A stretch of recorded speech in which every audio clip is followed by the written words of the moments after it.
Hello everyone, कैसे हो आप सब। नॉलेज अब में आप सभी का फिर से स्वागत है।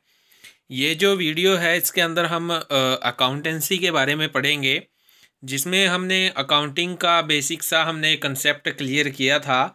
उसकी करैक्टरिस्टिक्स हमने लास्ट वीडियो के अंदर की थी। उसके ऑब्जेक्टिव्स क्या क्या होते हैं, क्या क्या उसके फंक्शंस होते हैं, उसके बारे में हमने ब्रीफली डिस्कस किया था लास्ट वीडियो के अंदर। आज की जो वीडियो है इसके अंदर हम करेंगे वो आपका मीनिंग रहेगा, एडवांटेजेस का पॉइंट आपका रहेगा और डिसएडवांटेजेस का पॉइंट आपका इस वीडियो के अंदर रहेगा। पहले हम इसके मीनिंग से शुरुआत करते हैं। अकाउंटेंसी के हम मीनिंग से शुरुआत करते हैं। तो according to R N Anthony क्या कहता है, ये कहता है कि it is a means of collecting, summarising, analysing and reporting in monetary terms the information about business. कि जो आपका बिजनेस है उससे रिलेटेड जो भी इंफॉर्मेशन है, जो भी मॉनेटरी टर्म्स में जो भी इंफॉर्मेशन मिलती है उसको कलेक्ट किया जाता है, उसको समराइज किया जाता है, उसका एनालिसिस किया जाता है। देन उसके बाद जो भी रिपोर्ट तैयार होती है उसको रिप्रेजेंट किया जाता है। मीन्स एक रिपोर्ट क्या की जाती है, प्रिपेयर की जाती है। तो ये जो आपके सारे जो फंक्शंस होते हैं, मीन्स इंफॉर्मेशन को कलेक्ट करना, उसको समराइज करना, उसको एनालिसिस करना, देन उसके बाद एक रिपोर्ट क्या करना, तैयार करना, ये जो सारी एक्टिविटीज़ हैं, ये जो सारे जो फंक्शंस हैं, काम हैं, ये सारे के सारे आपके क्या कहलाते हैं, अकाउंटिंग कहलाते हैं। It is called accounting. Accounting का सिंपल सा मीनिंग क्या बनता है कि बिजनेस रिलेटेड जितने भी इंफॉर्मेशन है मॉनेटरी टर्म्स में जिनको हम रिप्रेजेंट कर सकते हैं उनको कलेक्ट करना, उनको समराइज करना, उनको एनालिसिस करना और देन उनसे रिलेटेड रिपोर्ट तैयार करना, ये आपका अकाउंटिंग का मीनिंग होता है। ठीक है। उसके बाद क्या आता है, वो आपका मीनिंग ही आता है जिसमें क्या कहता है, accounting is the art of recording. Accounting क्या है, एक आर्ट है, एक कला है, जिसमें क्या किया जाता है, जितनी भी आपकी इंफॉर्मेशन होती है बिजनेस रिलेटेड, जो भी ट्रांजैक्शंस की जाती हैं, ठीक है, जो भी इवेंट्स होते हैं उनको क्या किया जाता है, रिकॉर्ड किया जाता है। ठीक है, उनको क्लासीफाई किया जाता है, उनको समराइज किया जाता है इन आ सिग्निफिकेंट मैनर। यानी कि महत्वपूर्ण जो भी तरीके होते हैं, जो भी सिग्निफिकेंट मैनर्स होते हैं, उनके द्वारा क्या किया जाता है, समराइज किया जाता है। उसके बाद क्या कहता है, which are in part at least of financial character and interpreting the results. इसमें क्या किया जाता है, अकाउंटिंग एक ऐसी आर्ट है जिसमें आप डाटा को क्या करते हो, समराइज करते हो। ठीक है, उसके बाद उनको क्या करते हो, क्लासीफाई उनको करते हो, आप उनको रिकॉर्ड करते हो। ठीक है, और एक सिग्निफिकेंट मैनर्स के अंदर आप क्या करते हो, एक रिजल्ट तैयार करते हो, एक आप परिणाम क्या करते हो, एक कंक्लूजन क्या करते हो, निकालते हो। ठीक है, ये अकाउंटिंग एक आपकी ऐसी आर्ट है, ऐसी कला है जिसमें आप जो भी इंफॉर्मेशन होती है उसको रिकॉर्ड करते हो, उसको क्लासीफाई करते हो, उसको समराइज करते हो और सिग्निफिकेंट मैनर्स में करते हो। ठीक है, और क्यों करते हैं, ताकि उससे आप इम्पोर्टेंट जो भी आपके निष्कर्ष हैं, जो कंक्लूजन है, जो रिजल्ट आपको चाहिए वो आप क्या कर सकें, निकाल सके। तो ये इसका मीनिंग था। देन उसके बाद इसकी एडवांटेजेस आती हैं कि आपकी जो अकाउंटिंग होती है उसकी क्या क्या एडवांटेजेस बनती है, जिसमें आपका फर्स्ट आता है प्रोवाइडिंग फाइनेंशियल इंफॉर्मेशन। कि जो आपका अकाउंटिंग होता है उसका मेनली जो आपके एडवांटेज होती है वो बिजनेस से रिलेटेड जो भी आपका एंटरप्राइजेज है उसके रिगार्डिंग जो भी इंफॉर्मेशन है, जो भी फाइनेंशियल इंफॉर्मेशन है, वो क्या करता है, प्रोवाइड करवाता है अकाउंटिंग। अकाउंटिंग में आप कभी भी क्या कर सकते हो, बिजनेस से रिगार्डिंग जो भी फाइनेंशियल इंफॉर्मेशन है वो ले सकते हो। ठीक है, किसी को आप आगे दे सकते हो। इन केस अगर आपको नीड पड़ती है तो कभी भी आप क्या कर सकते हो, फाइनेंशियल इंफॉर्मेशन को देख सकते हो जो भी इंफॉर्मेशन है, ठीक है। उसके बाद सेकंड पॉइंट क्या कहता है, given information related to profit generate और loss incurred by the entity. अब ये पॉइंट क्या कहता है, ये पॉइंट आपका ये कहता है कि अकाउंटिंग ये भी जानने में हेल्पफुल होती है, ये भी इंफॉर्मेशन प्रोवाइड करवाती है जो आपकी प्रॉफिट से रिलेटेड होती है और आपके लॉस से रिलेटेड होती हैं। मीन्स आपको प्रॉफिट हुआ है या फिर लॉस हुआ है, इसका पता आपको कहाँ से चलता है, अकाउंटिंग से आपको पता चलता है। और उसके अंदर यह भी आपको पता चल जाता है कि आपको लॉस किस वजह से हुआ है, ठीक है, या आपको प्रॉफिट कैसे हुआ है, ठीक है। वो सारी की सारी इंफॉर्मेशन आपको अकाउंटिंग के जरिए मिल जाती है। उसके बाद थर्ड पॉइंट आता है, provide assistance to management. Management के लिए भी यह एक बेनिफिशियल फंक्शन है। क्यों? क्योंकि मैनेजमेंट के जितने भी फंक्शंस हैं, मैनेजमेंट के 5 फंक्शंस होते हैं। फर्स्ट आपका प्लानिंग आता है, देन ऑर्गेनाइजिंग, उसके बाद आपका स्टाफिंग आता है, देन डायरेक्टिंग आता है और लास्ट में आपका कंट्रोलिंग का पॉइंट आता है। 5 पॉइंट्स होते हैं, फंक्शंस होते हैं मैनेजमेंट के। तो ये जो आपके 5 फंक्शंस हैं मैनेजमेंट के, इन सब में जो है अकाउंटिंग क्या करती है, एक इम्पोर्टेंट रोल प्ले करती है। मान लीजिए प्लानिंग करनी है, प्लानिंग से रिलेटेड जो भी इंफॉर्मेशन है वो अकाउंटिंग प्रोवाइड करवाती है, ठीक है। ऑर्गेनाइजिंग से रिलेटेड सारी इंफॉर्मेशन अकाउंटिंग प्रोवाइड करवाती है, ठीक है। तो ये क्या करती है, मैनेजमेंट को असिस्ट करती है, उसको जो भी मतलब कि हेल्प चाहिए होती है वो सारी हेल्प अकाउंटिंग के द्वारा क्या की जाती है, प्रोवाइड करवाई जाती हैं। उसके बाद फोर्थ पॉइंट क्या कहता है, हेल्पफुल इंटरफर्म एंड इंट्राफर्म कंपैरिजन। कि जो आपका अकाउंटिंग होता है उसके जरिए आप एक फर्म को दूसरी फर्म के साथ, यानी कि इंट्राफर्म, ठीक है, इंटरफर्म, और दूसरा आपका इंट्राफर्म, यानी कि एक फर्म अपने ही आपको क्या कर सकती है, कंपेयर कर सकती है। अपने आप को कैसे कंपेयर करेगी, मान लीजिए लास्ट ईयर का प्रॉफिट कुछ और था, इस साल कुछ और प्रॉफिट आया है, ठीक है। तो वो ये देखेगी कि जो एक्सेस जो प्रॉफिट हुआ है, लास्ट ईयर से ज़्यादा जो एक्सेस प्रॉफिट हुआ है वो कैसे हुआ है, ठीक है, या लास्ट ईयर से अगर कम प्रॉफिट हुआ है तो वो कैसे हुआ है। तो वो क्या है, वो आपका इंट्रा फर्म है, यानी कि एक फर्म के अंदर ही क्या किया जा रहा है, कंपैरिजन किया जा रहा है, ठीक है। और इन दूसरे क्या कहता है, इंट्राफर्म। इंट्राफर्म में क्या है कि इंट्राफर्म में आपकी फर्म है और आप जिस चीज़ का बिजनेस कर रहे हो, जो भी आपका प्रोडक्ट है, उससे रिलेटेड कोई और ब्रांड की आपके सामने कोई और कंपनी है, ठीक है, कोई और फर्म है, तब आप क्या करते हो, उन दोनों का आपस में क्या करते हो, कंपैरिजन करते हो। तो ये आपका इंट्राफर्म होता है विद इन 2 फर्म। आप जब कंपैरिजन करते हो वो आपका इंट्राफर्म होता है। उसके बाद नेक्स्ट पॉइंट आपका आता है, वो आता है प्रूफ इन कोर्ट। मान लीजिए इन केस अगर फ्यूचर के अंदर किसी भी प्रकार का डिस्प्यूट्स हो जाता है तो केस फाइल करने के लिए अकाउंटिंग क्या है, आपके पास एक तरह का प्रूफ है, एविडेंस है, ठीक है।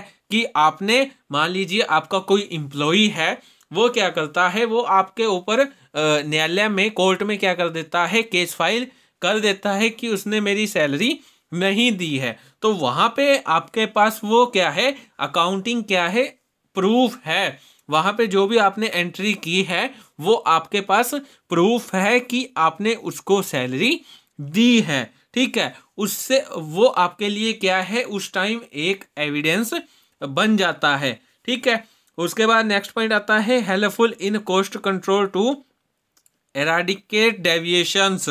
अब ये पॉइंट क्या कहता है कि जो आपका अकाउंटिंग होता है वो आपका कॉस्ट को कंट्रोल करने में और जितने भी डेविएशंस होते हैं उनको दूर करने में, उनको एराडिकेट करने में क्या करता है, हेल्पफुल होता है। कॉस्ट को कैसे कंट्रोल करेगा कि मान लीजिए आपने क्या किया, सारी एंट्रीज कर ली, इन केस आपको लास्ट में क्या हो जाता है, लॉस हो जाता है, तो आप देखते हो कि आपकी कहाँ कहाँ पर कॉस्ट ज़्यादा आई है, देन आप उसको क्या करते हो, कॉस्ट को कंट्रोल करते हो और प्रॉफिट अर्न करने की क्या करते हो, ट्राई करते हो।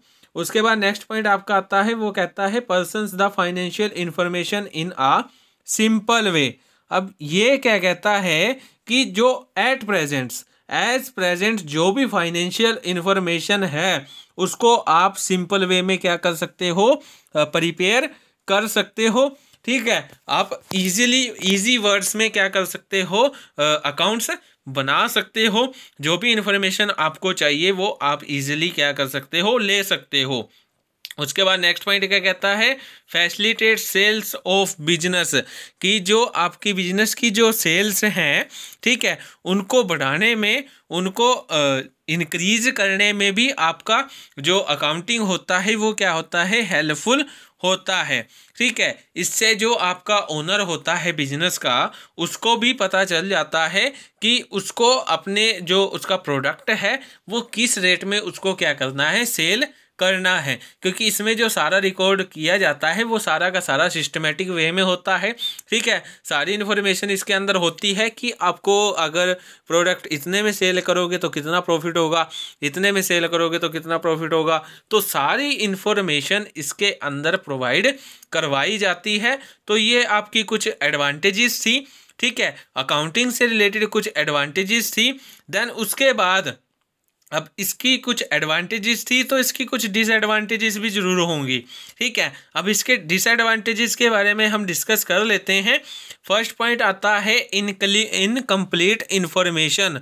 अब ये पॉइंट क्या कहता है, ये पॉइंट ये कहता है कि जो आपका अकाउंटिंग होता है वो आपका मॉनेटरी टर्म्स में जितनी भी इंफॉर्मेशन उसको मिलती है वो सारी तो वो रिकॉर्ड करके रख सकता है, लेकिन जो आपकी इंफॉर्मेशन है जिसको हम मॉनेटरी टर्म में रिकॉर्ड नहीं कर सकते वो उसको कैसे प्रेजेंट कर सकता है, कैसे उसकी एंट्री कर सकता है। इसलिए बोला गया है, माना गया है कि जो आपका अकाउंटिंग होता है उसके अंदर जो इन्फॉर्मेशन प्रोवाइड करवाई जाती है वो इनकम्प्लीट इन्फॉर्मेशन होती है, क्योंकि नॉन मॉनेटरी टर्म्स उसके अंदर रिकॉर्ड नहीं होती, इसलिए उनको छोड़ दिया जाता है। ठीक है, उसके बाद नेक्स्ट पॉइंट आता है इन्फ्लुएंस ऑफ पर्सनल मैनेजमेंट, कि जो आपका पर्सनल मैनेजमेंट होता है, ठीक है, उसको भी ये क्या करता है, इन्फ्लुएंस करता है। कोई भी पर्सनल डिसीजन आपको लेना है, ठीक है, उसको कौन इन्फ्लुएंस करता है, आपका अकाउंटिंग क्या करता है, इन्फ्लुएंस करता है, उसके ऊपर इफेक्ट डालता है। ठीक है, उसके बाद नेक्स्ट पॉइंट आपका आता है मैनिपुलेशन इन अकाउंट्स। अकाउंट्स के अंदर क्या करना, गड़बड़ी करना, मैनिपुलेशन करना। ठीक है, क्या अब यहाँ पे क्या करता है कि जो आपका बिजनेसमैन होता है वो इनकम टैक्स ना भरने के डर से वो क्या करता है, वो कुछ रिकॉर्ड्स को इधर उधर कर देता है। ठीक है, कुछ वो सेल्स हैं वो उनको दिखाता नहीं है। ठीक है, अकाउंट्स के साथ वो क्या कर देता है, मैनिपुलेशन कर देता है। जो भी अकाउंट्स तैयार किए हैं उनके अंदर वो क्या कर देता है, ट्रू इन्फॉर्मेशन नहीं दिखाता है, जिससे कि वो इनकम टैक्स भरने से जो टैक्स है उसको पे करने से वो क्या हो जाता है, बच जाता है। ठीक है, इसलिए ये भी एक डिसएडवांटेजेस मानी जाती है, क्योंकि इसके अंदर जो आप अकाउंट्स प्रिपेयर करते हो वो ट्रू नहीं माने जाते। ठीक है, उसके बाद फोर्थ पॉइंट आता है हिस्टोरिकल अकाउंटिंग। हिस्टोरिकल अकाउंटिंग क्या कहता है कि आप क्या करते हो, अकाउंटिंग में सिर्फ उन्हीं टर्म्स को, उन्हीं ट्रांजैक्शन को क्या करते हो, रिकॉर्ड करते हो, उन्हीं की एंट्री करते हो जो कि आपकी हिस्टोरिकल नेचर की होती हैं। ठीक है, और ये जो आपके कंक्लूजन होते हैं इनको आप फ्यूचर में जो आपको फोरकास्ट करने हैं, ठीक है, उनके लिए आप यूज़ नहीं कर सकते, मीन्स उनके बेसिस पे आप डिसीजन नहीं ले सकते। क्यों? क्योंकि जो डिमांड है वो कभी भी बढ़ सकती है, गवर्नमेंट पॉलिसीज़ हैं उनको भी वो भी क्या है, कभी भी चेंज हो सकती हैं। जो आपका पॉलिटिकल एनवायरनमेंट है, जो आपका इकोनॉमिकल एनवायरनमेंट है, वो क्या है, कॉन्टिन्यूटी में क्या होता रहता है, चेंज होता रहता है। इसलिए यहाँ पे आपकी अकाउंटिंग काम नहीं करती है। ठीक है, उसके बाद फिफ्थ पॉइंट क्या कहता है, अनसूटेबल फॉर फोरकास्टिंग। जो आपका अनुमान है फोरकास्टिंग आपको करनी है। फोरकास्ट क्या होती है? फोरकास्ट भविष्य से रिलेटेड जो भी आप अनुमान लगाते हो, अंदाजा लगाते हो, वो आपकी फोरकास्टिंग होती है। ठीक है, उससे तो आपका जो अकाउंटिंग होता है वो आपका फोरकास्टिंग के लिए क्या होता है? अनसूटेबल होता है, क्योंकि आप अकाउंटिंग के बेस पे फोरकास्ट नहीं कर सकते, क्योंकि एक टाइम में आपका जो प्रोडक्ट है उसकी डिमांड कुछ और होती है, नेक्स्ट टाइम आपका जो प्रोडक्ट है उसका क्या है, उसका ज़माना चला जाता है, मीन्स उसका फैशन चला जाता है। जैसे कपड़े की दुकान लगा लीजिए, कपड़े की दुकान में मान लीजिए आपके पास कोई शर्ट है, वो बहुत ज़्यादा बिक्री है उस साल, वो क्या है, बहुत ज़्यादा सेल हो रही है। ठीक है, तो आप उस अकेली शर्ट के ऊपर ये उसकी सेल के ऊपर ये फोरकास्ट नहीं कर सकते कि वो नेक्स्ट ईयर भी उतनी ही सेल होगी। ठीक है, तो यहाँ पे जो आपका अकाउंटिंग है उसके बेस्ड पे आप किसी भी प्रकार का फोरकास्ट नहीं कर सकते, ये आपका फोरकास्ट के लिए अनसूटेबल माना जाता है। उसके बाद नेक्स्ट पॉइंट आता है अफेक्टेड बाय विंडो ड्रेसिंग, कि जो आपका अकाउंटिंग होता है वो विंडो ड्रेसिंग यानी कि झूठे दिखावे जो होते हैं उनसे प्रभावित होता है। मान लीजिए अकाउंट्स में क्या है, किसी भी प्रकार की कोई गड़बड़ी होगी है, ठीक है, या कोई ऐसा काम किया गया है जिससे कि जो आपका बिजनेस है उसकी गुडविल कम होती है, उसकी जो ख्याति है वो कम होती है, डिक्रीज होती है, तो उसको आप बुक्स के अंदर दिखाते ही नहीं हैं।